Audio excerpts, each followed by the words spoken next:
तो आज का क्लास जो आपके लिए होगा वो 10वीं कक्षा का भारतीय भवन किताब का मैथमेटिक्स का पेज A68 और अध्याय 2 के C। इसमें हम लोग सारी प्रश्न देखेंगे। वर्ड्स प्रॉब्लम यानी कि भाषा पर आधारित प्रश्न होगा। नहीं, भाषा पर आधारित प्रश्न कहने का मतलब क्या है कि लैंग्वेज में कुछ क्वेश्चंस लिखेगा। आज तक जो हम लोग सवाल बनाते आए हैं वो सवाल हमारा कैसा होता है, जो हम लोग पीछे सवाल बनाए हैं वो सारा सवाल on the basis of number, है ना। और अब जो सवाल आपको मिलेगा वो on the basis of language, भाषा पर आधारित, है ना। तो ये प्रश्न काफी डर का विषय है, छात्रों में बना नहीं पाता है ना, हमेशा उसको छोड़ के भागने का प्रयास करता है। लेकिन हम आपको समझाने का प्रयास करते हैं, काफी अच्छा होगा आपके लिए। तो पहला सवाल इसका देखिए क्या कहता है। पहला सवाल क्या कहता है, यहाँ पे आप ऊपर में लिखा हुआ होगा कि समस्या का समीकरण बनाने पर प्रश्न। क्या है, समस्या का आपको क्या बनाना है, यहाँ पे समीकरण बनाना है, सॉल्यूशन नहीं करना है, बल्कि केवल और केवल क्या निकालना है, समीकरण निकालना है ना।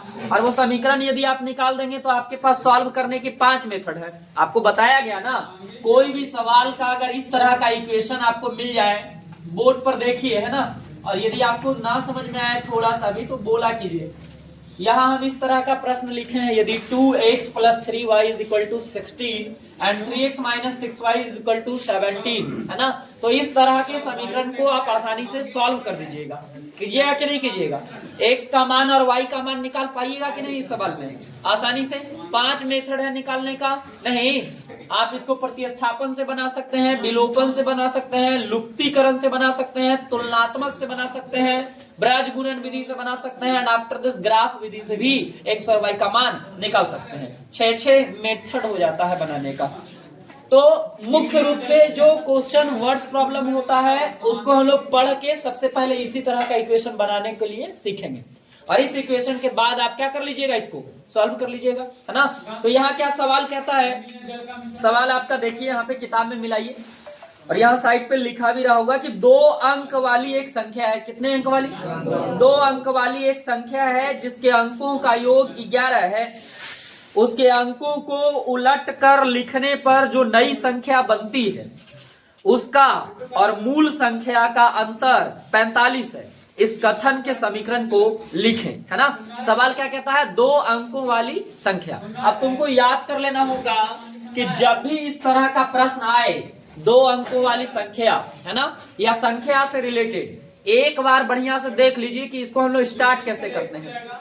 जैसी संख्या वाला सवाल दिखेगा, है ना, तो आपको सबसे पहला काम यहाँ करना होता है कि माना कि, ध्यान दो, जब भी संख्या वाला सवाल आएगा तो माना कि इकाई अंक बराबर x, ऐसा फॉर्मेट आपको बढ़िया समझा रहे हैं हम कि इस तरह का सवाल यदि आ जाए ना तो तुम आराम से बना दोगे।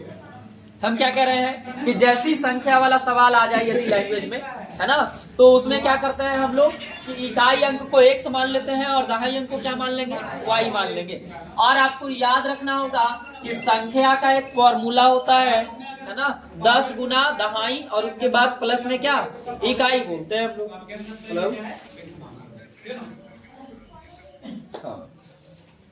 देख सकता है ना कि सोरा या गंधा का जो पाउडर है वो अलग अलग 990 नहीं भी देख सकता है।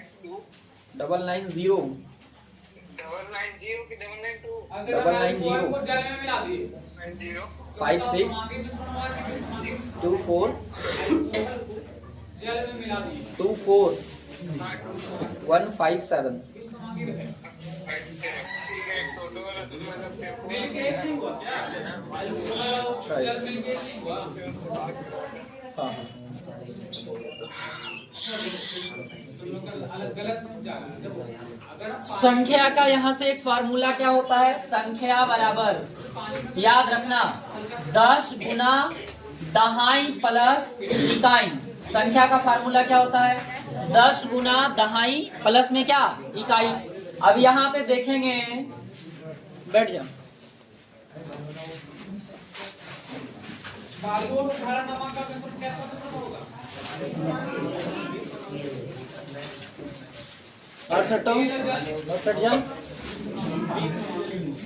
यहाँ देखो, ये हम लोग क्या लिख दिए, संख्या बराबर 10 गुना दहाई प्लस में क्या, इकाई।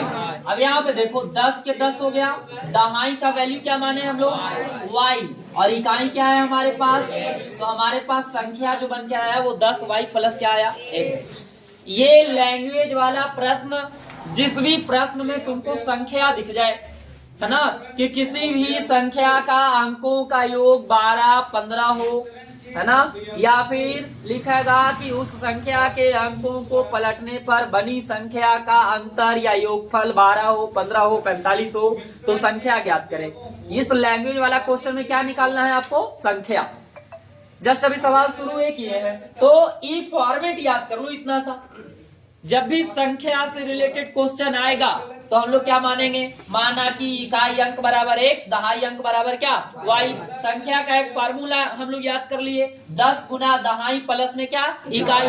10 के 10 हो गया, दहाई का वैल्यू रख दिए कितना, y, और इकाई का वैल्यू कितना रख दिए, x। तो हमारे पास 10y प्लस क्या बन गया, x। अब इसके जस्ट नीचे एक और काम करेंगे हम लोग, लिखेंगे कि संख्या के, या फिर डायरेक्ट से लिखेंगे कि अंकों को पलटने पर, अंकों को पलटने पर बनी संख्या।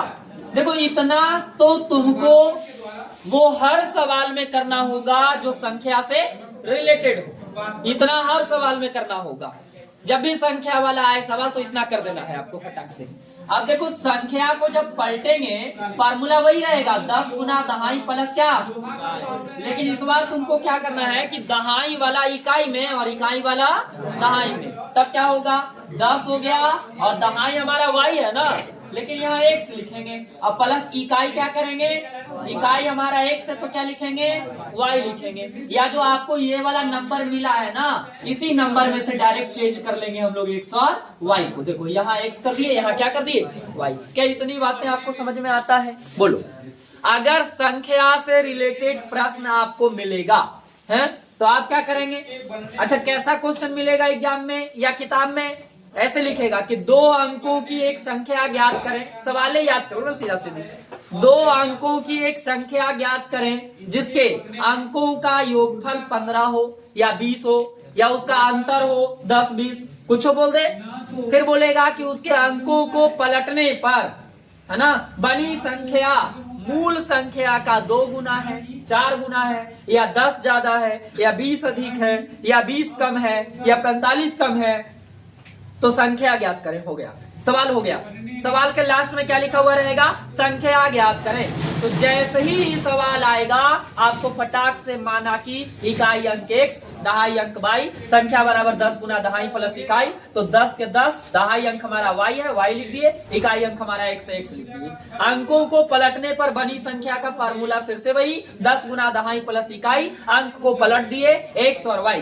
ऐसा कब करेंगे, कौन सा सवाल में, संख्या का जब सवाल रहेगा तब। अब आगे बढ़ते हैं।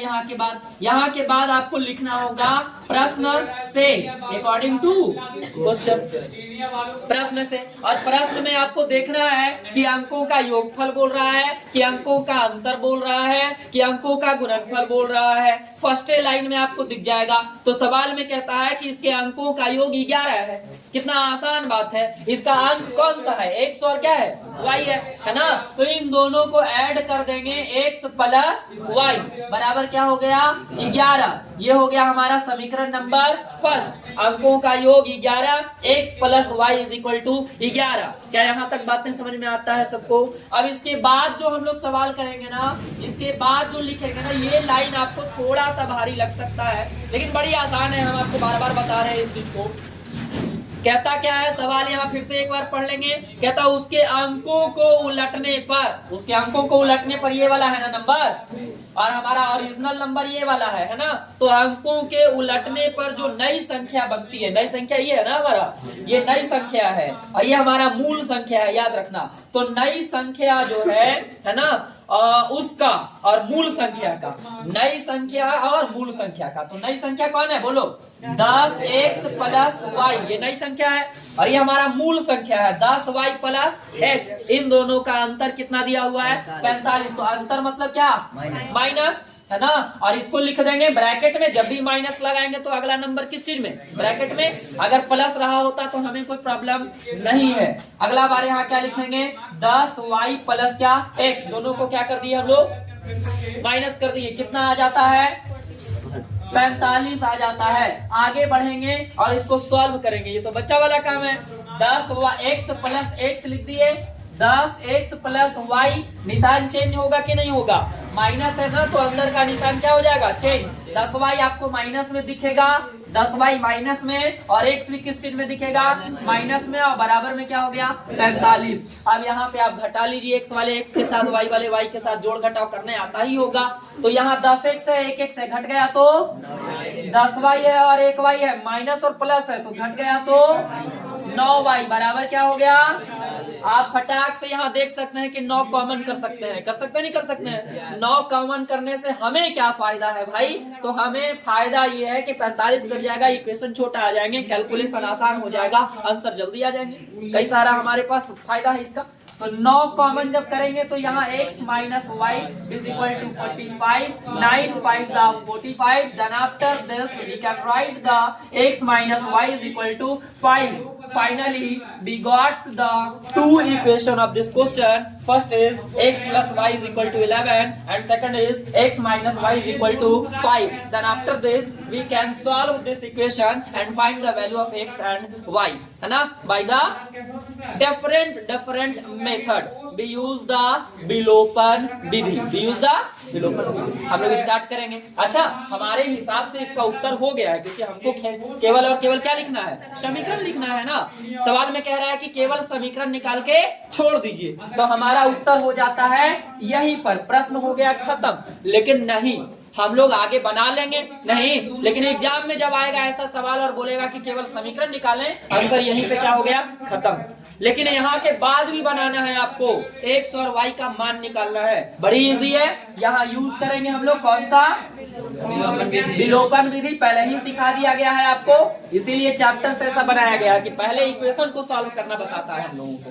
विलोपन विधि में हम क्या बताए हैं, या तो x का कोफिशिएंट बराबर करो या y का, है ना। हम लोग तो किस्मत वाला है कि x वाला y वाला दोनों बराबर मिल रहा है कोफिशिएंट, गुना करने की जरूरत नहीं है। सबसे बड़ी बात है कि एक में प्लस भी मिल रहा है और माइनस भी मिल रहा है, इक्वेशन को जोड़ देंगे, इक्वेशन को क्या कर देंगे, जोड़ देंगे। तो हम लोग यहाँ लिखेंगे समीकरण फर्स्ट प्लस क्या, समीकरण सेकंड। ना गुना करने का दुख है और ना ही हमें इसको जोड़ने घटाने का, तुरंत हो जाएगा काम, नहीं। लेकिन आपको एक और बात बताते हैं, लैंग्वेज प्रश्न में इक्वेशन हमेशा आसान ही आता है, इक्वेशन हमेशा क्या आएगा, आसान आएगा। अब यहाँ देखो ना, ये हो गया x plus y is equal to 11, x plus y is equal to 11, और क्या है हमारा x minus y is equal to क्या है, 5। अब यहाँ से देखो इक्वेशन जोड़ना बड़ी आसान काम है ना। यहाँ पे x और x क्या हो जाएगा हमारे पास, 2x, y तो बर्बादे हो जाएगा। 11 और 5 कितना होने वाला है, 16। 11 और 5 कितना हो गया, 16। 2 8 जा 16. After this we can write the x is equal to 8. We can say value of x is equal to 8.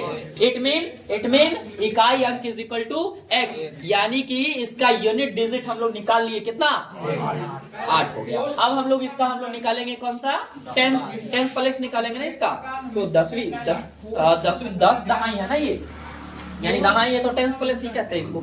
तो अब हम लोग y निकालेंगे, तो आपको पता है कि put the value of x is equal to 8 in equation first and second, है ना। अब आप पे डिपेंड करता है कि आप x का मान फर्स्ट में रखेंगे कि सेकंड में रखेंगे। हम आपको बता, इसमें तो दोनों आसानी होता है, नहीं, अगर इसमें रखिएगा तो जुट जाएगा, इसमें रखिएगा तो घट जाएगा। तो हम लोग यहाँ लिखेंगे समीकरण फर्स्ट से, नॉट फ्रॉम फर्स्ट।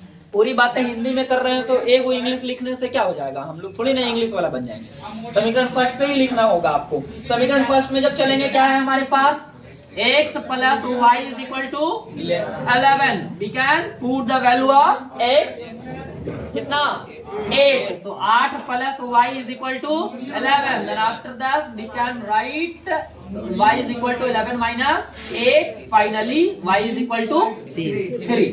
अभी उत्तर नहीं हुआ है, संख्या निकालना पड़ेगा ना हमको। तो संख्या का फार्मूला क्या होता है, 10 गुना दहाई प्लस 11। संख्या बराबर कौन, संख्या बराबर क्या है, संख्या हमारा 10 y plus x। 10 y plus x। अब 10 के 10 y कितना आया है 3 और x कितना आया है 8। 10 या 30 और 8। इतना ना करना चाहोगे तो डायरेक्ट लिखेंगे x बराबर 8। x हम लोग इकाई माने हैं, इकाई की जगह पे 8 हो गया। और दहाई y माने हैं 3, तो y कितना आ गया 3। तो हमारे पास उत्तर कितना आ जाता है 38 आ जाता है। क्लियर है सवाल? बोलो। अगर 2 अंकों वाली संख्या का सवाल रहेगा तो आप बना लेंगे इसी तरह से। अभी जस्ट एगो देख के देखेंगे आप बना पाते हैं कि नहीं। उतारिए इसको।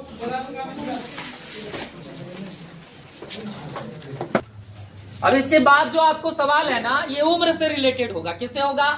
उम्र से, यानी एज से रिलेटेड होगा। अभी सवाल का फॉर्मेट तुमको समझना है। देखो सवाल क्या कह रहा है, किताब में मिलाओ, नहीं तो सुनो। कहता है अजीत ने अपनी पुत्री से कहा, यानी अजीत है और उसकी क्या है पुत्री है। देखो यहाँ सवाल लिख रहे हैं, अजीत है और इसकी बेटी है, यानी इसकी पुत्री है। अजीत और क्या पुत्री, 2 लोग। आगे सुनो। अजीत कहता है, अजीत किससे कहता है? अपनी पुत्री से कहता है। क्या कहता है कि 7 वर्ष पूर्व, 7 वर्ष पूर्व, कितना वर्ष पूर्व? 7 वर्ष पूर्व मेरी आयु, मेरी तुम्हारी उस समय की आयु की 7 गुनी थी। कितनी गुनी? कौन बोलता है? अजीत। किससे बोलता है? अपनी बेटी से। क्या बोलता है कि आज से 7 साल पहले हम तोरा से 7 गुना ज्यादा थे, एज में 7 गुना ज्यादा। आगे क्या कहता है? फिर अब से 3 बरस बाद, कितना बरस बाद? 3 बरस बाद मेरी आयु तुम्हारी आयु की 3 गुनी हो जाएगी। मेरी आयु तुम्हारी आयु की 3 गुनी हो जाएगी। तो इसका समीकरण ज्ञात करें। तो हम लोग समीकरण निकाल के सॉल्यूशन भी निकालेंगे, है ना। सुनो सुनो क्या कह रहे हैं हम। ये उम्र वाला सवाल में तुमको, उम्र वाला सवाल में 4 चीज ढूंढना है। बाकी लैंग्वेज जहां चल जाए हमको कोई मतलब नहीं है ना। हम तुमको जो कह रहे हैं वो सुनना है। हम कह रहे हैं कि तुमको सवाल पढ़ के ढूंढना है कि 2 आदमी कौन है। तो ढूंढ लिए, अजीत है उसकी बेटी है। नहीं, फिर सवाल में तुमको ढूंढना है कि के वर्ष पूर्व कह रहा है, के वर्ष और के वर्ष बाद कह रहा है। तो इतना तो आंख है ना जी कि पढ़ के देख सकते हैं कि पूर्व कितना बोल रहा है 7 वर्ष पूर्व, और बाद कितना वर्ष बोल रहा है 3 वर्ष बाद। और जब पूर्व बोल रहा है तो क्या गुनी बोल रहा है, और जब बाद बोल रहा है तो क्या गुनी बोल रहा है 3 गुनी बोल रहा है। बाकी सवाल समझाना मेरा काम है। इतना तो तुम पता कर लोगे सवाल से। क्या क्या पता करोगे? तुमको सवाल से क्या पता करना है कि 2 आदमी कौन है ना। सीखो बढ़िया से, तुरंत निकल जाएगा। और देखना है कि के वर्ष पूर्व और के गुना, दोनों साथी। के वर्ष पूर्व और के गुना फटाक से हम लोग पढ़ेंगे, है ना। 10 वर्ष पूर्व 5 गुना, 10 वर्ष पूर्व 5 गुना मिल जाएगा। 3 वर्ष पूर्व 6 गुना, 8 वर्ष पूर्व 7 गुना, 20 वर्ष पूर्व 50 गुना मिलेगा ना जी। और फिर उसके जस्ट आगे मिलेगा कि 3 वर्ष बाद 3 गुना, या 5 वर्ष बाद 6 गुना, या 8 वर्ष बाद 10 गुना, जो भी हो। अच्छा, इन तुम्हारी आयु में उसको मैं 3 गुना होगा। ना उसमें कुछ नहीं। 7, ये वही बात है। अजीत इससे कह रहा है ना, ये डायरेक्शन नहीं देख रहे।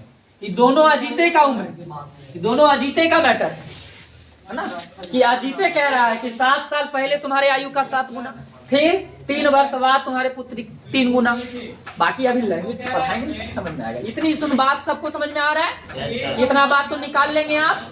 अच्छा, कभी कभी हो सकता है कि ई वाला पहले मिले तुमको, आई वाला पीछे भी मिल सकता है। अब हमारा कहानी शुरू होता है। जब भी ऐसा का सवाल आएगा, जब भी इस तरह का सवाल आएगा, आपको फटाक से लिखना है माना कि। क्या लिखना है? माना कि अजीत का उम्र, जो बड़का होगा ओकरा में, अजीत का उम्र कितना साल? 1 साल। उसकी बेटी का उम्र, उसके बेटी का उम्र y साल, y वर्ष। कोई दिक्कत है? आता राम श्याम रहता तो राम श्याम माने होते नहीं। जब हम लोग एनसीईआरटी पढ़ेंगे तो वहां जैकब आता। जैकब क्या आता है? जैकब लिखा हुआ है कि जैकब का उम्र उसके पुत्र के उम्र के, है ना, 7 वर्ष पूर्व 7 गुनी आयु का होगा। सेम सवाल, बस नाम बदला हुआ है। हम लोग मान लिए अजीत का उम्र 1, उसकी पुत्री का उम्र। ध्यान से सीखो। अगर आपको ये सवाल नहीं समझ में आता इतना आसान तरीके से तो फिर आगे वाला लाइन जानते हैं। कितना साल पूर्व कह रहा है। एक बात याद कर लो कि 60 वर्ष पूर्व का मतलब होता है माइनस, और पश्चात लिखा हुआ रहेगा या बाद लिखा हुआ रहेगा तो प्लस। पहले मतलब माइनस, बाद में मतलब, इतना तो याद रखोगे। ध्यान दो बोर्ड पर, मैं तुरंत भुला जाएगा। दोनों में तुमको 7 घटाना है। x माइनस 7 बराबर y माइनस 7। अगर 8 वर्ष पूर्व कहा होता x माइनस 8 y माइनस 8। 10 वर्ष पूर्व कहा होता 10 माइनस 10। इतनी बातें समझ में आता है। के गुना बोल रहा है, कुछ नहीं करना, y दाने गुना 7 से हमेशा। बाकी तुम छोड़ दो, लैंग्वेज वाला सेट है वो अपने, बाकी तुमको चिंता नहीं करना है। अब इससे समीकरण निकल के आ गया x माइनस 7 बराबर 7y माइनस क्या 49। इसको क्या करेंगे, x 7y को इधर ले आए बराबर माइनस 49, माइनस में 7 है उधर गया तो प्लस में 7, क्या आ गया x माइनस 7y बराबर माइनस में क्या 42। समीकरण नंबर फर्स्ट। क्या इतनी बातें समझ में आता है? एकदम आसान करके तो बता दिए भाई। 7 साल पूर्व बोला, बराबर के निशान लगा के x में से भी 7 घटा दिया, y में से 7 भी घटा दिया। जे गुनी बोलेगा y में गुना करेंगे उतना ही से, ठीक है, y वाला तरफ बोलो। उसके बाद इसको गुना करवा दिए, इक्वेशन निकाल दिए। ठीक है, यहाँ तक ठीक है। अब आगे चलते हैं पुनः इसके नीचे। अभी क्या बोल रहा है, 3 बरस बाद क्या बोलेंगे कि क्या करेंगे, x प्लस 3 बराबर y प्लस 3। ये ऐसा नया फॉर्मेट लाए हैं ना कि पागल बच्चा जिसको कुछ नहीं आता है समझ में, वो भी लैंग्वेज वाला सवाल बना देगा। क्या गुना है, 3 बाई तरफ 3 से गुना कर दिए, वाई तरफ कितना से। तुमको सवाल पढ़ा रहे हैं हम बार बार ना, हो गया वो। खाली तुमको 4 बात खोज के दिमाग में रखना है या किनारे में लिख लेना है, बाकी लाइन ही सेट है अपने से, इसका चिंता तुमको नहीं करना है। x प्लस कितना हो गया 3, गुना कराओ 3 में y से 3 तिया घटा दो, x माइनस 3y इन्हें आ गया ना बराबर 9 माइनस क्या आ गया x माइनस 3y बराबर 6। समीकरण नंबर सेकंड।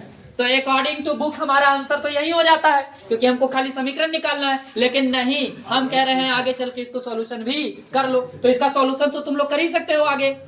बताओ x का कोएफिशिएंट बराबर करोगे कि y का, x का, क्योंकि x बराबर है ना, और x वाला कोएफिशिएंट हमारा दोनों किस चीज में है, समीकरण जोड़ोगे कि घटाओगे, घटा देना है, दोनों समीकरण को घटा देना है। आइए ऊपर में आपको बना के भी दिखा देते हैं हम, कुछ छोड़ेंगे नहीं। ऊपर में यहाँ पे देखो, इतना बहुत जगह होता है मेरे लिए, इसमें सब चीर फाड़ हो जाएगा। अब यहाँ आओ, यहाँ के बाद देखो, ये दोनों समीकरण को हमें क्या करना है, घटाना है। कैसे समझे हम लोग, कैसे समझे कि समीकरण को घटाना है। तो अगर x वाला हम लोग बराबर करेंगे ना, तो x का निशान देख लेंगे कि दोनों निशान प्लस में है कि माइनस में है। अगर दोनों प्लस में समीकरण घटेगा, यदि दोनों माइनस में समीकरण घटेगा। अगर एक प्लस में आए एक माइनस में समीकरण जुटेगा। अच्छा, y वाला अगर बराबर करना चाहते हैं, खाली x से हम लोग नहीं कर सकते हैं, हम लोग स्वतंत्र हैं, चाहे तो x से चाहे तो y वाला यदि देखा जाए तो y में भी यहाँ भी माइनस है, यहाँ भी माइनस है, दोनों जगह माइनस है ना, तो यहाँ भी समीकरण को क्या करना पड़ेगा, घटाना पड़ेगा। लेकिन इसमें समीकरण को गुना भी करना पड़ेगा। क्यों? क्योंकि इसके y के बगल में 7 है, इसके y के बगल में 3 है, दोनों अलग अलग है ना। x वाला हमारा बराबर था, इसीलिए x वाला से हम लोग चलेंगे ताकि जल्दी हो जाए। अब कोई बोलेगा जबरदस्ती कि हम y वाला से चलेंगे, तो चलो, हमको क्या मतलब है, लेकिन गुना करवाना पड़ेगा तुमको। y वाला से चलोगे तो इसमें 7 है ना, इसमें क्या है, तो समीकरण सेकंड में तुमको 7 से गुना करवा के लिखना पड़ेगा। और इसमें कितना है, 3 है ना, तो उल्टा गुना होता है। समीकरण फर्स्ट में कितना से गुना करना होगा, 3 से। अब गुना करके तुमको समीकरण को घटाना पड़ेगा। हम क्या कह रहे हैं, जब भी लैंग्वेज वाला प्रश्न आए दिमाग में ठोक के बैठा लो, x वाला ही बराबर करना है, क्योंकि हर बार लैंग्वेज के प्रश्न में आगे में तुमको x ही मिलेगा। दोनों इक्वेशन में एकदम फिक्स है, तय है। अभी 50-60 को सवाल तुम लोग बनाओगे ना, देख लेना कि मेरा बात सही है कि नहीं है। हर बार ही वाला आगे वाला कितना आएगा तुमको, x ही आएगा, 2x कहीं नहीं आएगा। जिस दिन आया सेटल लगा के कोचिंग बंद कर देंगे, काम खत्म है, x ही आएगा। लैंग्वेज वाला प्रश्न बनाएंगे कभी भी 2x नहीं आएगा। क्या आएगा, आना पड़ेगा इसको x, इसकी मजबूरी है। दोनों समीकरण को क्या करेंगे हम लोग फटाक से घटा देंगे। इसीलिए तो कह रहे हैं कि लैंग्वेज वाला प्रश्न में लैंग्वेज हो सकता है भारी, इक्वेशन सॉल्व करना इसका आसान होता है। चलो घटा दो, x माइनस 7y बराबर माइनस क्या 42। इसको घटा लिखो, x माइनस 3y बराबर 6। चलो निशान बदलना पड़ेगा ना, बदल दिए, कट जाएगा ना, घट जाएगा ना, कितना आएगा ये घट के, और 42 और 6 जुट जाएगा ना, दोनों माइनस में है। अब किसी को जोड़ घटाव नहीं आ रहा है तो उसको दुख है, और दुख उसको जीवन भर रहेगा, वो ठीक नहीं होगा। वाई है, हाँ तो तुमको क्या दिख रहा है, ये क्या दिख रहा है, वाई है। वाई बराबर कितना आया 12। किसको माने थे वाई, बेटी को ना, तभी बेटी की उम्र निकाले, बाप का कहाँ निकाले हैं, अब निकालेंगे फ्रॉम फर्स्ट ना, या समीकरण फर्स्ट से, फर्स्ट में रखें ना, फर्स्ट में लंबा गुना जाएगा, सेकंड में रखेंगे, लंबा से बचना है, सेकंड वाला उतारो। x माइनस 3y बराबर क्या, y का मान 3 गुना 12 बराबर x माइनस 12 तिया 36 बराबर x बराबर 6 प्लस 36, x बराबर क्या, बाप 42 साल के हैं और बेटी 12 साल के हैं। नीचे लिख देंगे फटाक सुनी, बाप बेटी ना लिखेंगे। अजीत का उम्र कितना हो गया 42 वर्ष, उसकी बेटी का उम्र कितना हो गया 12 वर्ष। क्या सबको समझ में आता है, क्या सबको ही समझ में आता है। अब जब भी उम्र वाला सवाल आएगा यही फॉर्मेट से तुमको बनाना है, कोई दूसरा आदमी कुछ और समझाने का प्रयास करेगा नहीं समझना है, यही बनाना है, इससे आसान मेथड नहीं है, ठीक है। चलिए नोट करिए।